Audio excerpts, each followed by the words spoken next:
दिल्ली के शाहबाद डेरी में हुए साक्षी हत्याकांड ने पूरे देश को दहला कर रख दिया है। इस घटना का जो सीसीटीवी वीडियो सामने आया था, उसे देखकर कोई भी ये अंदाजा नहीं लगा सकता कि 20 साल का साहिल आखिर कैसे 16 साल की नाबालिग साक्षी पर हैवानों की तरह हमला कर सकता है। और अब इस सब के बीच एक और बड़ा खुलासा हुआ है, जिससे इस पूरी घटना में एक नया ट्विस्ट आ गया है। दरअसल साहिल ने पुलिस पूछताछ में बताया है कि पहले उसे झबरू और साक्षी ने धमकाया था। इसके बाद उसने साक्षी का मर्डर किया। आपको बता दें कि झबरू वही युवक है जिसने साक्षी को घटना स्थल से उठाकर एम्बुलेंस में डाला था। और अब इस पूरे मामले में झबरू के किरदार की एंट्री हुई है। ऐसे में सवाल उठता है कि आखिर झबरू, साक्षी और साहिल का क्या कनेक्शन है। तो आपको बता दें कि जिस इलाके में साक्षी रहती है, झबरू उस इलाके का एक दबंग युवक माना जाता है। और झबरू ने खुद मीडिया से ये कहा कि 27 मई 2023 को साक्षी और उसकी दोस्त भावना मेरे पास आई थी। उसने कहा था कि साहिल नाम का लड़का उसे परेशान कर रहा है। जो लड़की थी जिसकी मौत हुई, हत्या कर दी गई, उससे कोई बातचीत पहले हुई? उससे मेरी कोई बातचीत आज तक भी फोन पे बात नहीं हुई थी मेरी, परसों तक भी। तो वो 27 तारीख को फेस टू फेस ही मिली थी। 27 मई? हाँ जी। तो फिर उसके बाद 28 तारीख को उसका मर्डर ही कर दिया।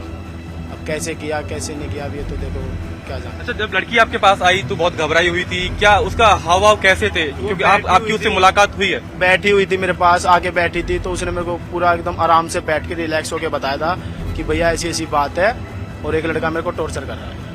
मगर भाई कोई बात नहीं, चलो कोई बात नहीं, चलते हैं। तो लड़का यहाँ पे खड़ा था, तो हम आए थे, हम 3 ही आए थे। अगर जो हम मारने धमकाने उसको आते तो मैं भी उसकी तरह गैंग लेके आता, ठीक है। वो दोनों लड़की थी मेरे साथ और मैं था, बस। और जो लड़की आपसे मिलने पहुंची, वो किसी के थ्रू आपसे मिलने पहुंची या क्या, उसका परिचय आपसे कैसे हुआ? भावना और वो लड़की आई थी। भावना मृतका को आपके पास लेकर पहुंची थी? हाँ, भावना मेरे साथ की लड़की है। ये बात पूरी तरीके से गलत है कि आपने और भावना ने मिलकर एक दिन पहले साहिल के ऊपर कट्टा ताना, कोई बंदूक उसको धमकाने की कोशिश करी? कट्टा बंदूक होती तो सर ये बताओ ना, मैं यहाँ होता क्या?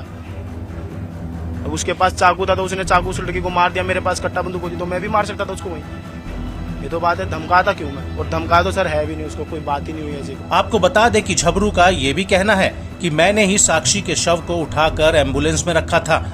झबरू का कहना है कि शायद साहिल को शक था कि साक्षी मेरी दोस्त है।